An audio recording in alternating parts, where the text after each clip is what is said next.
a soul ensnared in a tempest of misfortune, the relentless winds of anguish echoing in their mind, an unyielding force shaping every step. Yet a glimmer of salvation exists, a ritual to tame the tumult within. Through this rite, the howling wind, though confined, grants respite.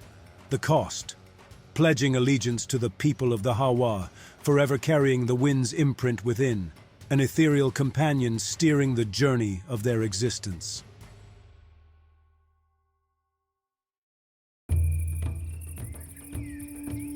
In the heart of southern Iran, along the shores of the Persian Gulf, resides a community deeply rooted in a profound belief captured by a Persian saying, "having the wind in one's head." This expression carries immense significance for these people as they navigate their lives in harmony with the mystical forces known as the wind. Within this worldview, ethereal winds reign supreme, omnipresent and all-encompassing. Humanity finds itself powerless against their might, with surrender and sacrifice emerging as the only human response. Under the shroud of night, a sacred ceremony unfolds, marked by special rituals, a poignant testament to the coexistence between mortals and these unseen yet dominant forces. Gholam Hossein Sayeedi, through this book, provides a comprehensive exploration of Iran's wind people. If delving into the written word feels daunting, fear not. Join us in this video as we unravel the intricate tapestry of his descriptions together. And if you haven't already, subscribe to our channel, ensuring that YouTube keeps you in the loop for our upcoming videos. Winds, akin to humans, embody a duality of kindness or cruelty, blindness or sight, and even adherence to belief systems like Islam or unbelief. Their essence remains elusive, entwined with notions of jinns, fairies, giants, and demons. Across all seas and lands, these mystical entities persist, in a constant search for a vessel, a body burdened with troubles and weariness. Their presence is ubiquitous, interwoven with realms of fear and anxiety, amplifying in regions tainted by poverty and the whispers of unemployment. In these spaces, the force of the wind intensifies, as if echoing the woes and tribulations that permeate the very fabric of human existence. They are always looking for a body, troubled and tired. The prevalence of belief in these wind beings in southern Iran finds its roots in the region's heightened connection with the outside world, particularly through the interactions with people arriving from Africa. Descendants of those brought to Iran as slaves on the vessels of white invaders eventually secured their freedom and assimilated into the local populace. The winds, traversing the routes once taken by African migrants, also find their way to southern Iran, nesting within the minds and heads of Persian divers and fishermen who venture far from their homelands. This intertwining of paths is particularly poignant among the coastal communities of southern Iran, especially those grappling with poverty. For countless centuries, these residents have found themselves ensnared by the influence of diverse winds, creating a tapestry woven with stories of captivity and cultural exchange that span thousands of years. Throughout the ages, belief in these supernatural forces has undergone notable transformations. Over time, the enchanting verses of African magical poems have given way to hymns venerating the Prophet of Islam. The customary practices of the people of air, or the people of Hawa, have even converged with Islamic traditions and methods. Discussions abound regarding the wind's religious affiliations, categorizing them as either Muslims or infidels. Intriguingly, both groups, regardless of their beliefs, exert their influence on individuals, eventually causing them affliction and agitation. Yet the infidel winds, distinguished by their cruelty, pose a greater threat. Once they ensnare an individual, they lead them down a perilous path towards destruction and demise.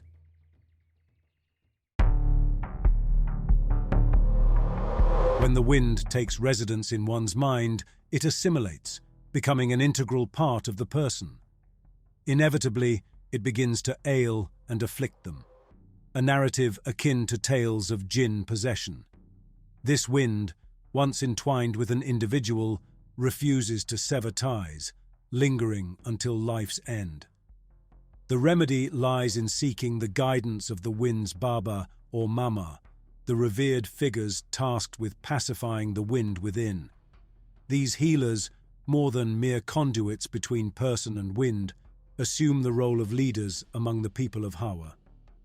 Often hailing from black ancestry, tracing roots to those who entered Iran in bygone eras, they inherit their vocation from their fathers. Each Baba or Mama possesses one or even several winds within them.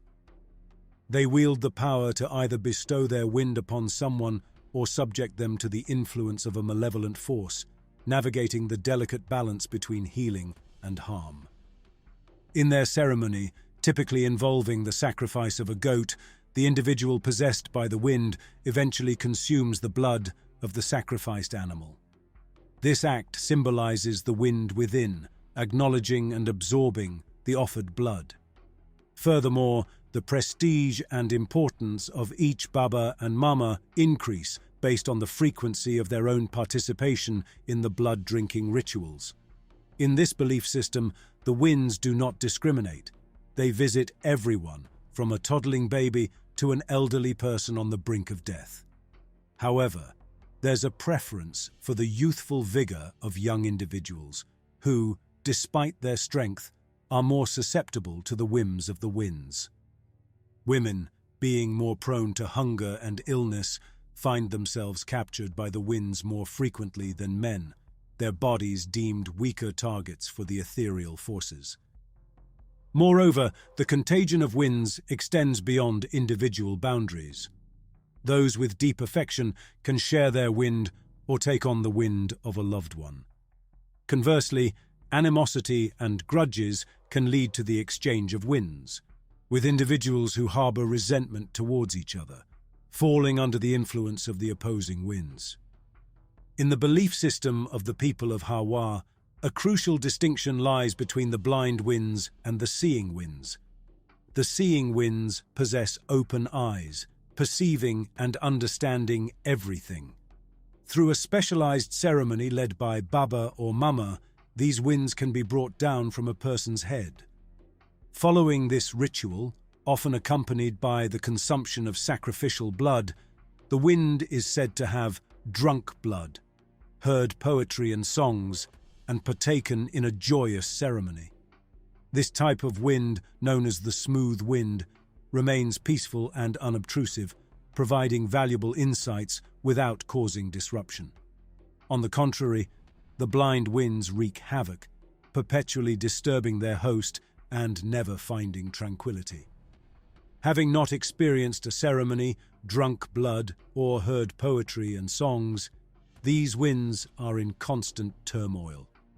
Through the ceremony conducted by Baba or Mama, these blind winds can be transformed into seeing winds, allowing their host to attain peace and understanding.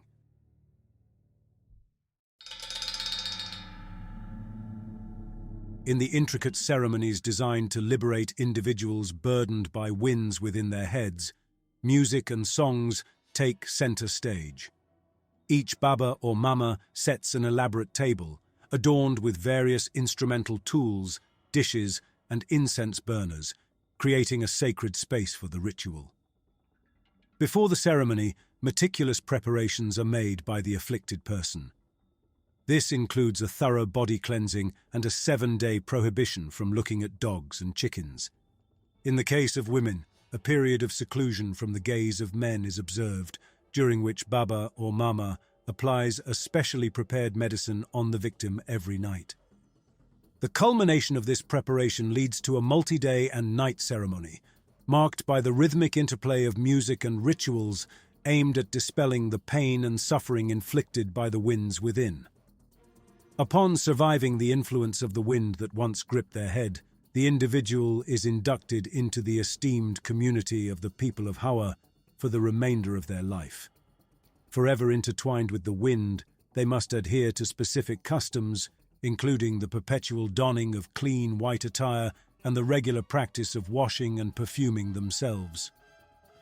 They should abstain from wine, and avoid any wrongful actions, as these actions risk reigniting the disturbance caused by the wind in their heads.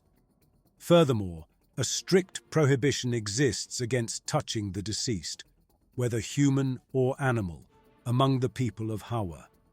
Maintaining personal purity is crucial, with members refraining from self-pollution and ensuring the continuous donning of clean attire. These guidelines serve as a foundation for a life intertwined with the ethereal forces shaping their existence. Share with us your thoughts on this belief system. Are you familiar with it, or have you encountered similar beliefs elsewhere in the world? Drop your insights in the comments below.